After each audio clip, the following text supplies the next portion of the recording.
Well, there you have it, all you transistor radio bugs. How'd that one grab you? That...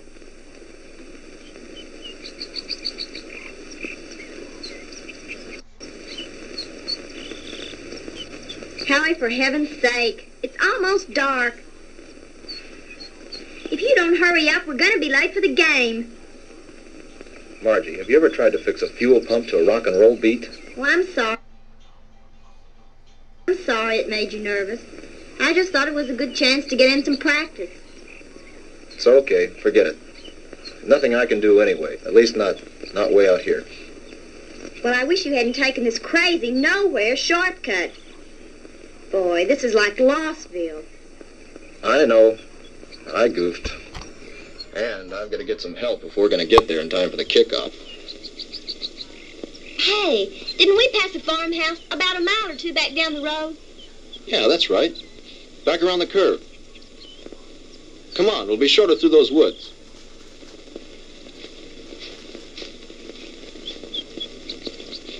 Oh, Howie, look. I don't think we ought to go on that property. Look, you want to get to the game, don't you? Of course I Then do. come on.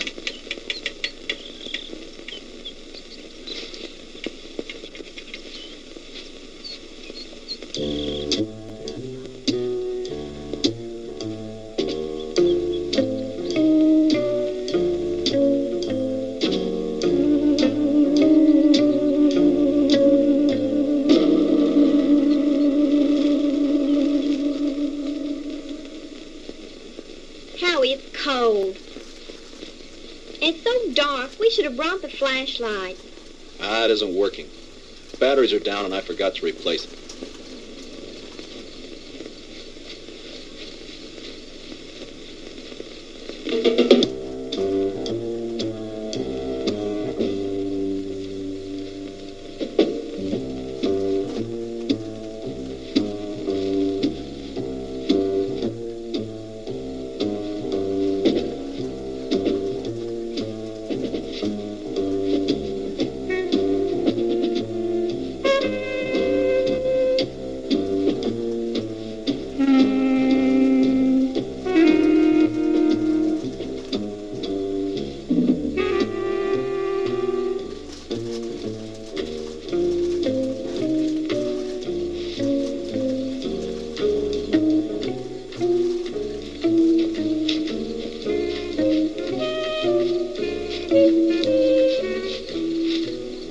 Seems like we've been walking for hours. Well, it can't be much further now. Hey, there's a light.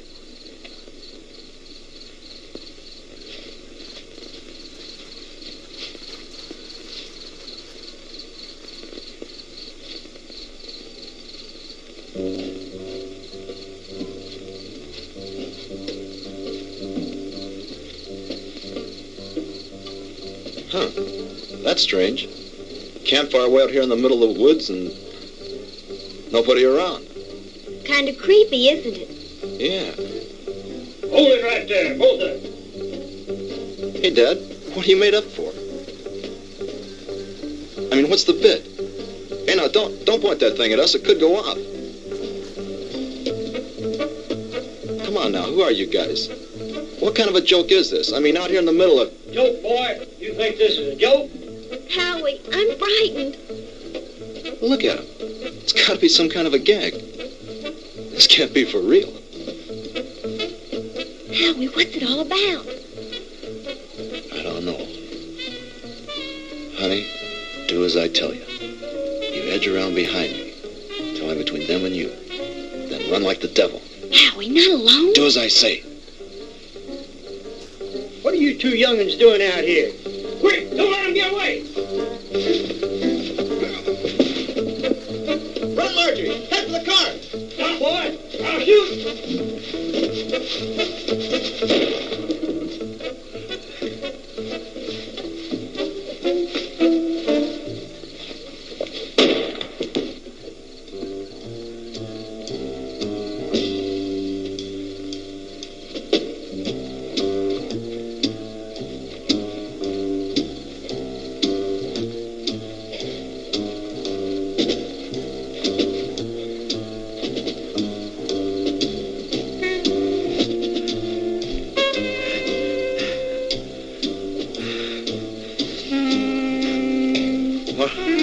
Margie?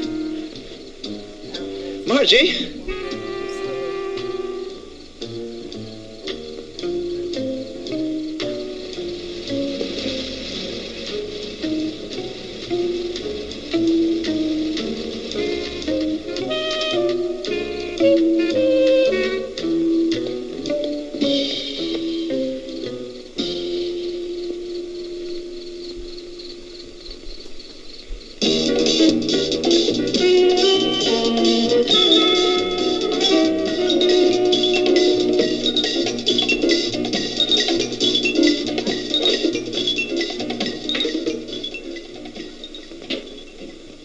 Oh, hello, Jim. What do you need? I need my ever-loving paycheck. What's the rush? Payday's tomorrow. I know, but Reed said you'd have it for me tonight. Oh, did he now? Yeah, that way I get a couple hours head start on my first vacation in 3 years. Relax. The girl's on her way up from accounting with it now.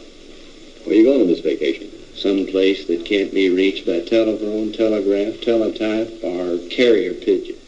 You don't think we'd interrupt your vacation now, do you? Why not? You guys did it for the last 2 years. Jim, nice story you turned in. Well written. Had a lot of fun. When he talks like that, he wants something. As a matter of fact, there's one little favor I'd like to ask you to do before you leave. Here it comes. As a matter of fact, here it is. The accounting department is certainly coming up with much more interesting figures lately. See you guys. Oh, come on, Jim. Well, this will just take a few minutes. Not much out of your way. All you have to do is get a few details and phone them in from there. From where? Carver Street Hospital. Murphy called in from police headquarters, and some college kid was brought in with a gunshot wound. Here's his name. Why doesn't Murphy cover it? He's on police tonight. He's busy on the cat burglar story. Who shot the kid? That's what I want you to find out. May not be anything in it, but you never can tell. Okay, I'll do it. But afterwards, I'm leaving for my vacation. Definitely, irrevocably, and finally. Do you read me, Great White Fathers? Only too clearly. Have a good time. I intend to.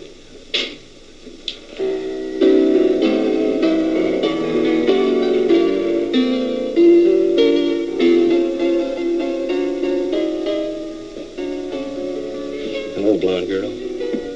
Why, James Crandall, what brings you here? Now, don't tell me. Let me guess. They sent you down for an egoectomy. A what? An egoectomy. They're going to cut out that big, fat ego of... Oh, that's funny. Funny. I want some information. Like what? Like, you got a boy here. Howard Ellison, college kid. In some kind of shooting scrape. That's the kid they brought in this evening. But I don't think he's having visitors. Well, could I speak to his M.D.? Mm-hmm. That would be Dr. Wilson Blake. Ah, yes. Blake of the Rusty Scalpel. Oh, you know him? I should. He broke into me once and stole an appendix. Oh, funny. That's funny. He's in his office. I know where he is. Dig you later, Angel. Yes, that's be, Dr. Thornton. 10:30 will be fine. Yes, I think the whole administrative staff should be there. Fine. See you in the morning, Doctor. Goodbye. Come in. Jim Crandall. Hello, Will. How are you? Hey, number one, how about yourself? No complaints. Can you spare a few minutes? Sure I can. Are you on duty? No, not really. I'm officially on vacation.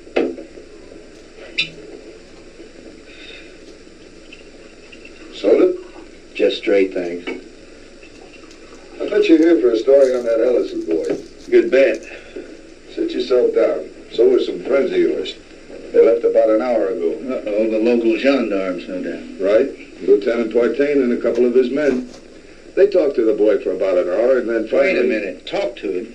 You mean the Ellison kid's able to talk? Sure, he wasn't hurt too badly. The bullet didn't enter any of his vital organs. But the nurse said he couldn't have any visitors. Well, he can't. At least not now. He was too tired after that session with Partain. I want him to get some rest.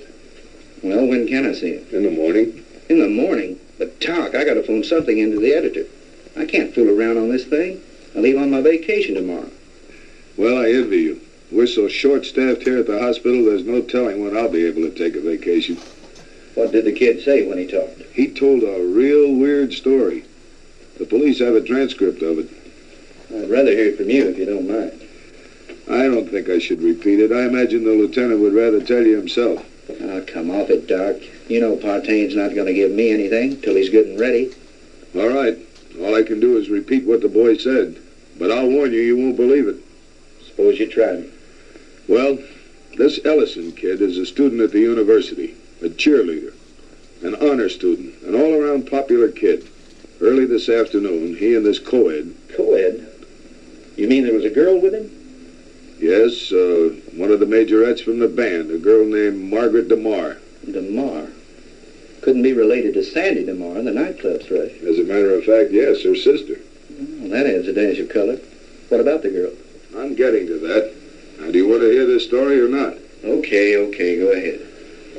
Well, early this afternoon, they left the university on their way downstate to that night game against Southern Tech. They had permission to drive down instead of going on the bus with the other students. They were running short of time, so they took a shortcut on one of those farm roads.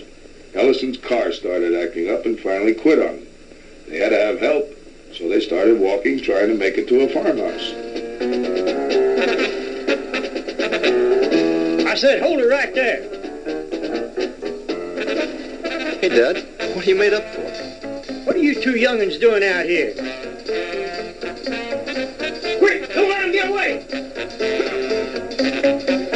Run, Marjorie! Head for the car! Stop, boy! I'll shoot! He started running, and that's when he got shot. He got up and he kept on running. He made it back to the car. He looked around for the girl, and she wasn't there. After that, he blacked out. A passing motorist picked him up and brought him in, and that's the story the way he told it. You sure weren't kidding when you called it weird. I've heard some screwy ones in my time, but this one takes the prize. Yeah, that was exactly my reaction, at first. What do you mean, at first? Well, sometimes I'm forced to alter my opinion by certain evidence. I don't know if you're aware of it, Jim, but my hobby is American military history.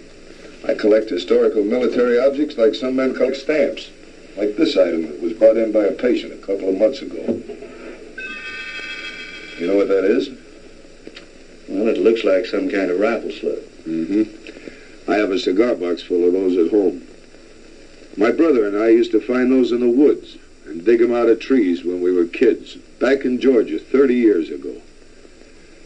It was one just like the one you're holding now that I took out of young Ellison's body and gave to the police this evening. And if you ask me, they're going to have to dig a long way back in their ballistics file to find anything that matches that. Yeah? Yeah. You see, that's a mini-ball. The kind of a bullet they used during the Civil War.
ladies and gentlemen, it is my privilege to present our heavenly little headliner and collector of 2 gold records, the girl with the orchid voice, Miss Sandra DeMar.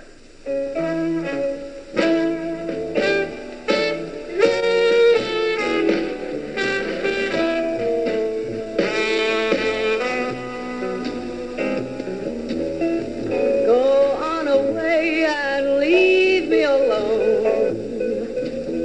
I want to be by myself when I cry.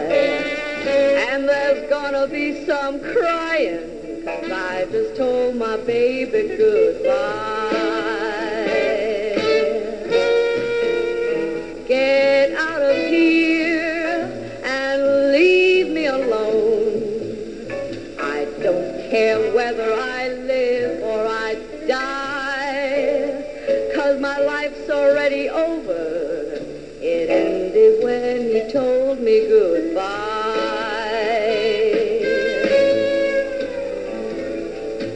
Why is it everything happens to me and my dreams all explode in my face? He was my own for a while, but he's gone, and I know no one can ever take his place.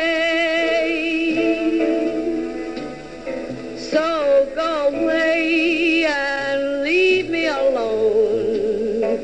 I've got a right to my own private cry. Coming down with the sorrows, 'cause I just told my baby goodbye.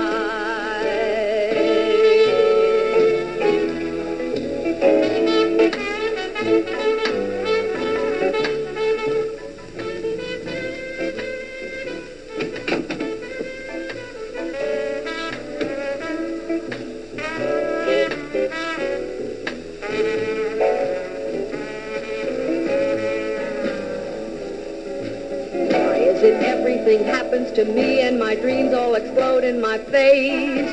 He was my own for a while, but he's gone, and I know Good evening, no Lieutenant. one. Evening, Ramon. No Is one this can visit ever official? take Oh, there's nothing to worry about. We'd like to talk to Miss DeMar when she's through singing. Did you get her something while you're waiting? Thank you, no, we're on duty. Leave me alone. I've got a right to my own private cry. I'm coming down with the sorrows, 'cause I just told my baby goodbye.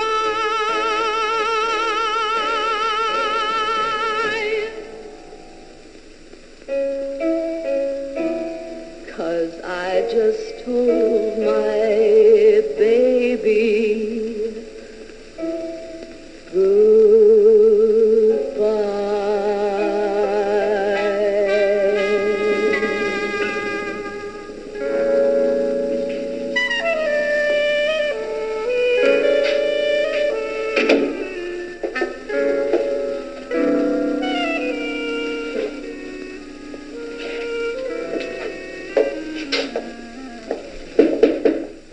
Yes.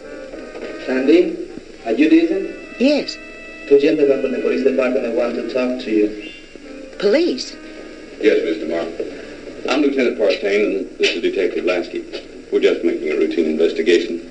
Have you heard from your sister this evening? Margie? Why, no. Why do you ask?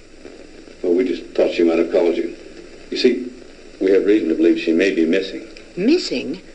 I don't understand. She's at a football game in Stephenville with Howard Ellison. I'm afraid not, Miss DeMar. Maybe you'd better sit down and let me tell you all that we know about it so far.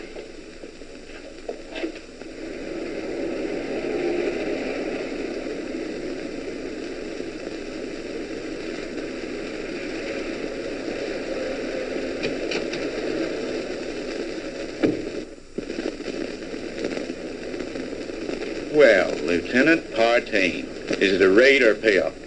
Lasky, we got the Walter Winchell of the Boondocks again. You been talking to the DeMar girl? So you know about it already? Yeah, but not enough. Can you fill me in? At this point, you probably know just about as much about it as we do. Why don't you stop by the office in the morning when we had more time to work on it? Oh, come on, Fred. Can't you give me something tonight? I start my vacation tomorrow. Good fishing.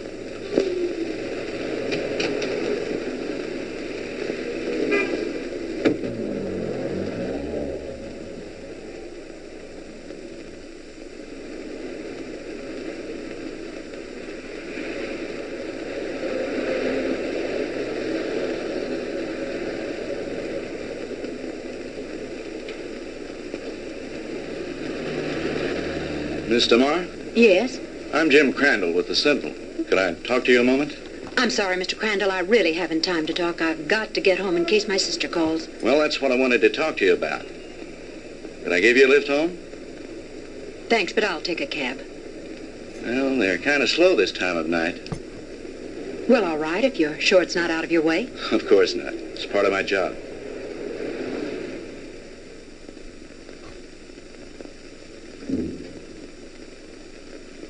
What's the matter? Mr. Crandall, I'm too upset to go home. You know my sister's missing. Yes, Do you know where it happened? just about. Would you drive me there? It's nearly 1 o'clock in the morning. Besides, what if she calls you? If she were going to call me, I'm sure she would have done so by now. It's nearly a 45-minute drive up there. Howie was picked up on a farm road just this side of Stephenville. If it's too much trouble, you can drop me at my apartment and I'll take my car. You're pretty determined to go, aren't If you? my sister's in trouble, I've got to be near her. Hop in. I need to go up there myself.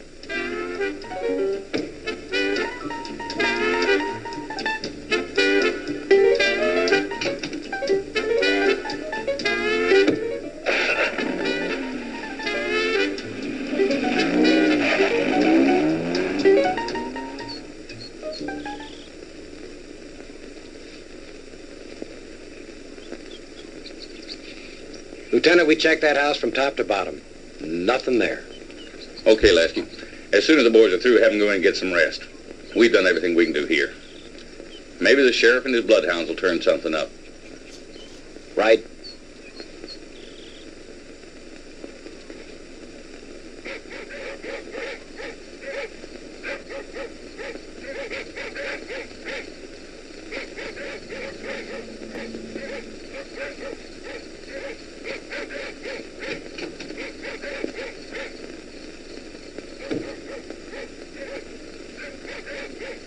Lieutenant Partain around. He's up in the woods someplace. Evening, ma'am. Has there been any news of my sister? You're Sandra DeMar? Here comes Partain now.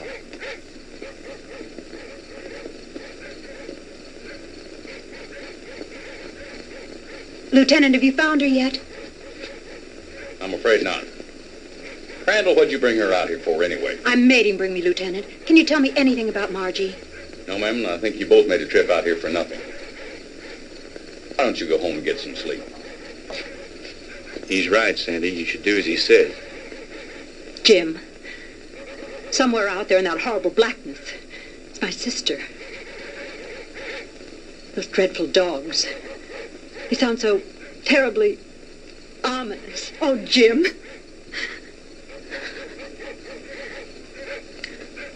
Come on. We'd better get back.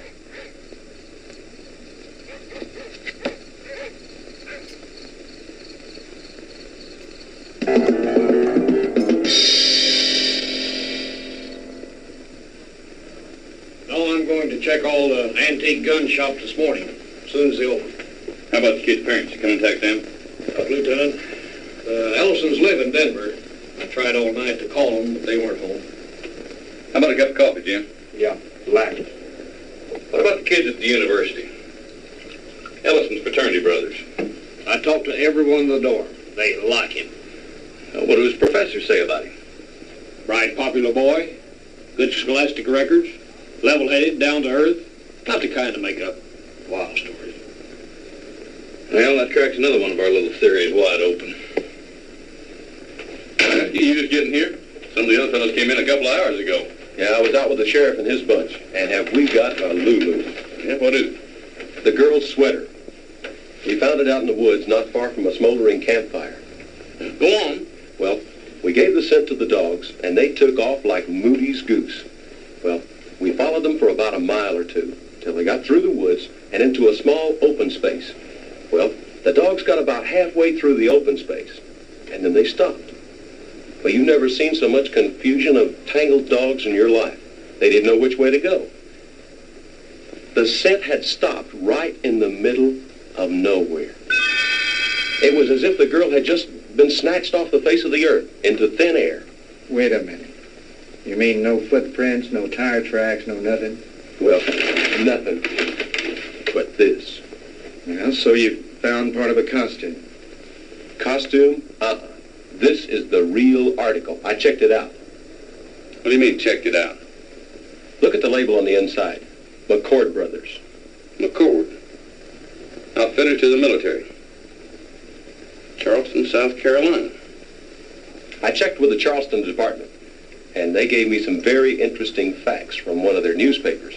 It seems that McCord Brothers, the company that made that hat, burned to the ground in 1869 and was never rebuilt. It's been non-existent for over 100 years.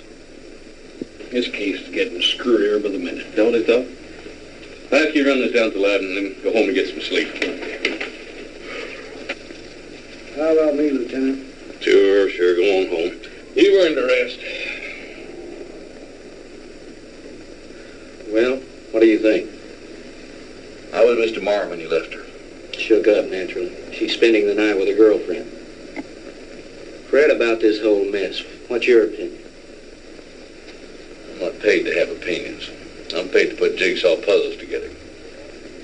But seriously, what do you think? I think there's a logical explanation to everything. Two men were in those woods in costume and makeup. Anyone knows there's lots of guys around nowadays who collect antique guns. They belong to clubs, they have meetings and shooting contests every so often. A couple of them got liquored up a little, wanted to have some fun and scare the kids. But something went wrong. It's as simple as that. My hunch is, as soon as they get up enough nerve, they'll come in, give themselves up. It's a nice theory, Jim, but what happened to the girl? Well, your guess is as good as mine. Jim, you know, this whole thing is, well, it's spooky. Reminds me of something that happened in Germany in 1945 towards the end of the war. Yeah? What was that? Our outfit liberated a small concentration camp near the Alsatian border. When we took it, we expected to find the usual half-starved, ragged inmates. And you can imagine our surprise when we were greeted by about 50 young people, all a picture of perfect health. That sounds a little hard to believe after all I've read of Dachau and Auschwitz. Well, that's what made it hard to be. Here were these kids, none over 21 and some as young as 5, living in apparent luxury. Good food, complete recreational facilities, no forced labor. Reminded me of a bunch of cads being fattened up for the kill. You mean there were no old people in the camp? There were a few, but not alive. We found their bodies in the rooms next to the ovens. Apparently, we'd taken the camp so fast they hadn't had time to dispose of the bodies. But before they left the night before, they blew up the largest building in the camp. It was some sort of a laboratory. And inside, amidst the rubble and blown into a million pieces, was the screwiest piece of machinery I've ever seen. Some sort of a crazy electronic apparatus. And half buried underneath it amidst the rubble, still strapped to a table, was an old man. Just barely alive. Our medics tried to save him, but they couldn't. Now here's the weird thing. This is the part we could never understand. In trying to identify him, we checked the camp records with the prison number tattooed on his arm. According to those records, that old man should have been an 18-year-old boy. What about the other bodies? Same thing. Their numbers indicated they all should have been kids. What type of experiments were they conducting there? We never found out. Even the young inmates weren't aware of why they were there. They never found the commandant of that camp to bring him to trial with the rest of the Nazi brass. His name was Ernst von Hauser. Did you ever hear of him? He was a German physicist, a contemporary of Einstein's. I don't follow you. You mean you think there might be some connection between all that and what happened here last night? I'm not saying that, no. But just suppose, for the sake of argument, the Ellison kid did see two men out of the past of 100 years ago. That would mean somebody around here is tampering with time. Somebody was also tampering with time in that concentration camp. Now, wait a minute. Let me get this straight. You think that the machine found in that concentration camp was some kind of time machine, and that there may be another one like it around here. Is that what you're saying? I'm not saying anything. I'm just supposing. After all, they never found von Hauser. Lieutenant? Yeah, Walt. Captain wants to see you in his office. Wants you to bring the file on the Maddox case. Be right there. How am I ever going to turn in a story like that? Hey, That's your problem.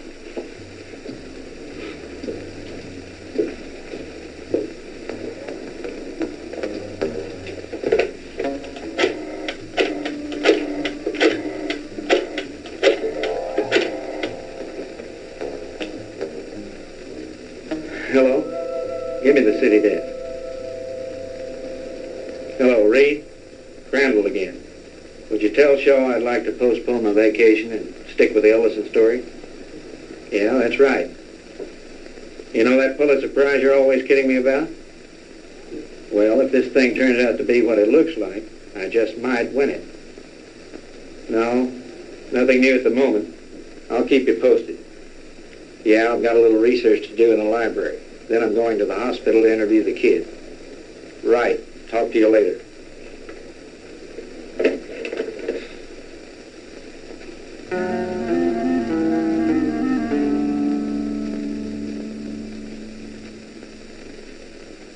All right, Howie, you can go on with your story. That's about it, Mr. Crandall. I remember reaching the highway, and Margie wasn't there. And then I blacked out, and the next thing I knew, I was here at the hospital. And you really don't think, Howie, that those guys were just a couple of kooks in Civil War costumes? Mr. Crandall, I don't know how to explain it, but I got the distinct feeling that these guys were for real. I mean, like something straight out of Gone with the Wind. Howie, what's your idea of what happened to Margie? Do you think these two guys grabbed her? I don't know, Mr. Crandall. I don't know. That's what's bugging me out of my skull. Nurse, is Mr. Ellison awake? Yes, he is. He has another visitor, but you can go on in. Thank you.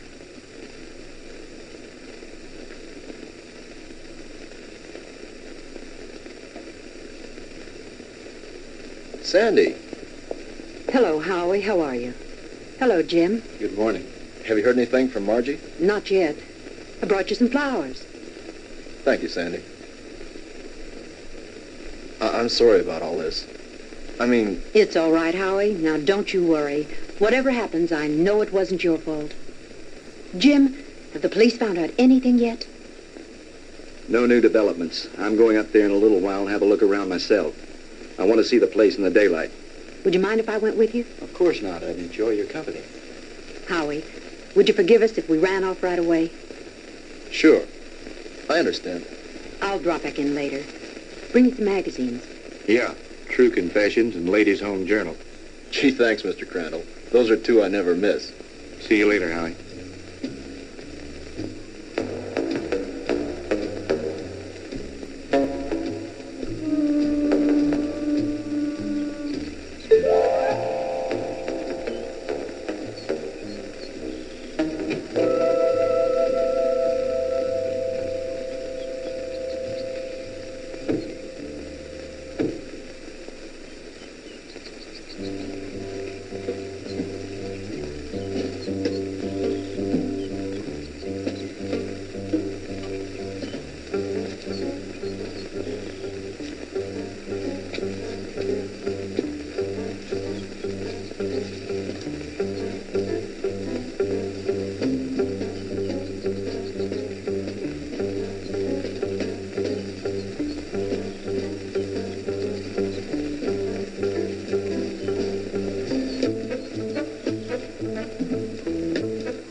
Looks like the typical haunted house, doesn't it, Jim?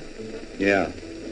The meadow where they found the cap and where Margie's trail ended is supposed to be nearby. Do you think this old place has anything to do with her disappearance, Jim? I don't think so. They searched it and didn't find anything. Her sweater was found somewhere in those woods. think I'll have a look around.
Get out of here.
What happened?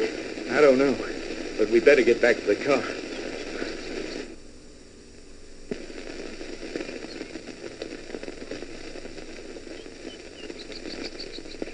Jim! Oh, the car! It's gone!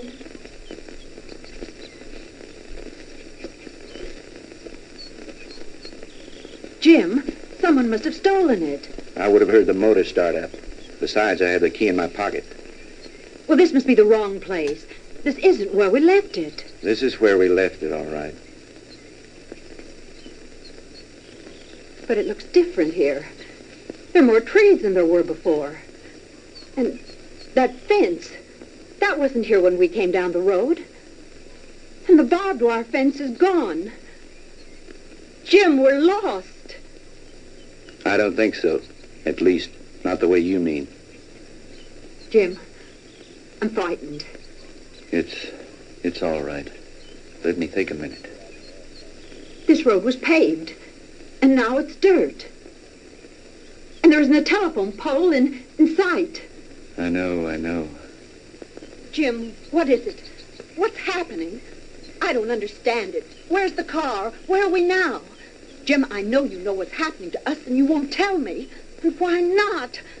What's going on? Fantastic. Incredible. I never really believed it. Me. Tell me what's happening. Sandy. What's going on? What dreadful thing is happening? Tell me. It'll be all right. Oh. Everything's going to work out. But we have to keep our heads. I believe our best bet is to follow this road and see where it leads. Come on.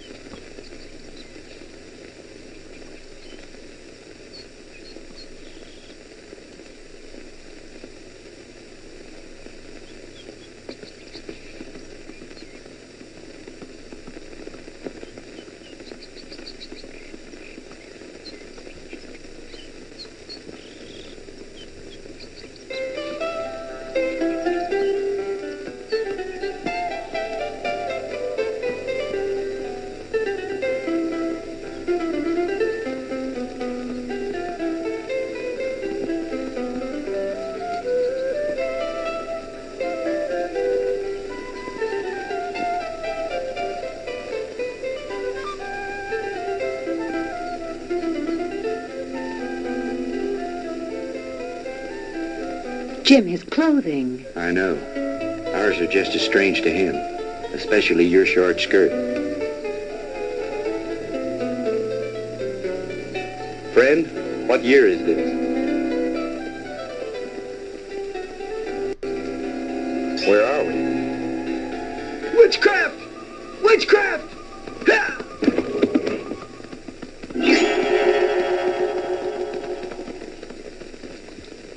Jim.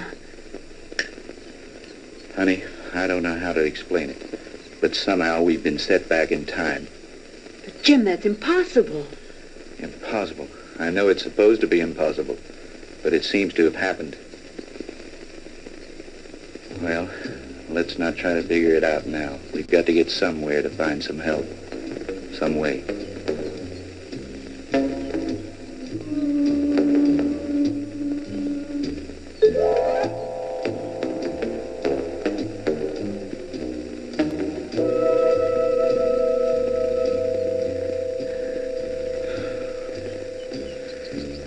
Jim, I'm sorry, but I don't think I can go any farther. I simply have to rest. All right. We'll stop for a while.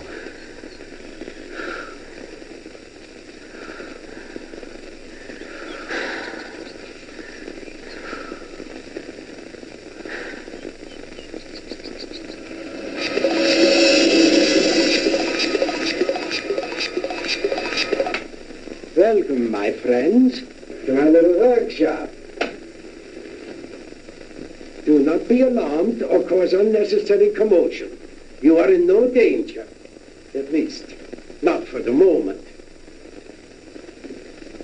Won't you please step out?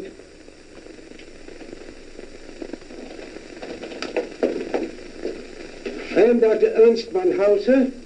These are two of my assistants, Manfred and Wolf. Where are we? I told you. We are in my little workshop. And I tell you again, please do not be alarmed. What time is this? What century are we in? Does it matter, my friend? There really is no such thing as time, except as a relative measuring device in your own mind. We're not interested in double talk. What happened to Margaret DeMar? What have you done with it? Please, Mr. Crandall, you will please remain calm. What have you done with my sister? Your sister is entirely safe, Mr. Marr, and I assure you I did not bring her here intentionally. She certainly didn't come here of her own free will. I didn't say that. I brought her here to keep her from harm. Then where is she? Let me see her. But of course. To the armor. Come and see here. Schnell! To the armor. Bringen Sie Fräulein DeMar zu ihrer Schwester. Well,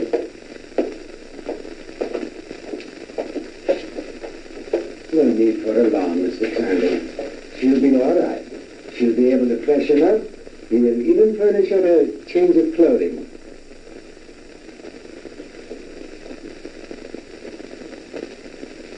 I notice you were intrigued by my servant girl, Didiana.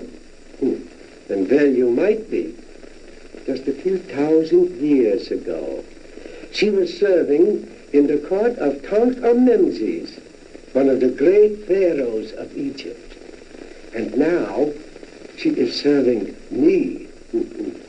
Quite an experience, is it not? This is like a fantastic nightmare. I don't understand any of it. How did you get Margie here? I was conducting an experiment with a pair of gentlemen from the past. When the girl and her boyfriend wandered into the machine's field of materialization and encountered them. They shot the boy. They might have killed the girl had I not teleported her here very quickly. And the two Red soldiers? I sent them back to Shiloh, Mr. Crandall. But it doesn't matter. They probably died there anyway. Fantastic. Utterly fantastic. Tell me, Doctor, why did you send Sandy and me back to 1789?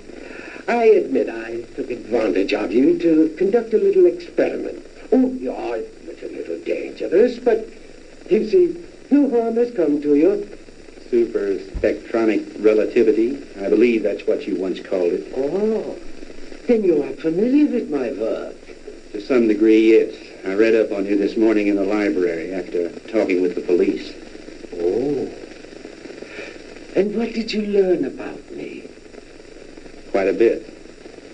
I know of your early career and some of the brilliant discoveries you made in the field of physics, and that you were expelled from the International Congress of Physicists because of your theories. That was a humiliation which will soon be avenged, Mr. Crandall. But go on. What else did you learn of me? Well, I know that you were a friend and sponsor of Adolf Hitler, that you helped elevate into power in the 30s, and became the organizer and administrator of his Department of Scientific Warfare. That's another thing that puzzles me, Herr Doctor. Why a man of your brilliance should identify himself with a fanatical madman like Hitler. How dare you refer to Adolf Hitler as a madman?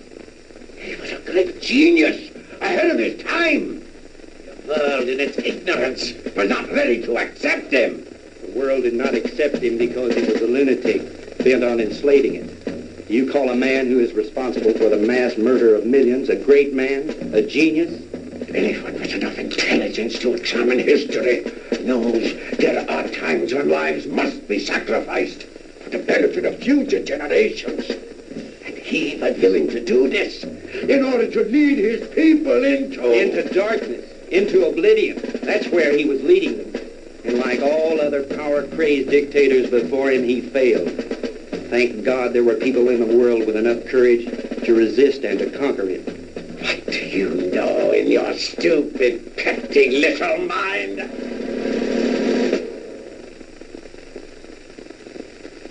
You will forgive me, Mr. Crandall, for my outburst of temper. You are, of course, entitled to your own opinion, for whatever small purpose it may serve you. Let me enlighten you, Mr. Crandall, on a few things of which you and the rest of the world are unaware. Blame for the loss of the war cannot be laid to Hitler or his doctrines. It was I who failed him. Me and the General Staff. He called for weapons, super weapons, to turn the tide of war in those last few days. Because of my inability to deliver those machines soon enough, we were defeated. It might interest you to know that during those last few months of the war, we had almost perfected weapons so far in advance of anything that had gone before them as to make modern warfare in all its forms completely obsolete. Oh, if we had only had time for further experiments. I know of some of your experiments, like the ones carried out in a certain concentration camp. Oh, then you know about the aging machine. Yeah, we had almost perfected that one when the war ended. Oh, but that machine was one of the more primitive devices. like the jets and the rockets that we reviewed so briefly. We were in the final stages, Mr. Crandall, of perfecting weapons that were truly astounding and against which you would have had no defense. A cannon that killed with sound waves, yet was completely silent. A giant generator gun that could electrocute whole armies in the field. Oh, and more, many more. We'd have only had a few more months to perfect those weapons. We could have plucked victory from the jaws of defeat. The Third Reich would have endured, not for 1,000 years as the Fuhrer dreamed, but forever. But the fact is that you failed, Herr Doctor. Failed and lost. But you are forgetting one thing, Mr. Crandall. That was 20 years ago. Since then, I have perfected and even improved on my original weapons. And we have conquered time. Dr. Einstein's so-called fourth dimension. Hitler will return, Mr. Crandall, and soon. Your victory was but a temporary one.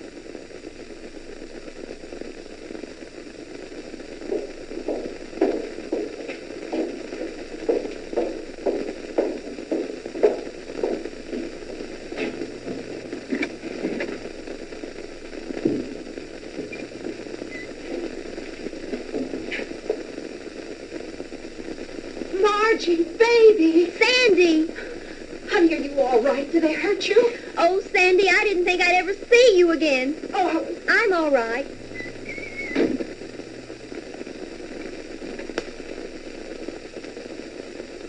Let us out of here. Open this door. Let us out.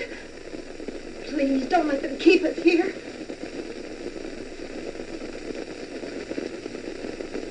I have my own underground atomic power supply. Here are the master controls.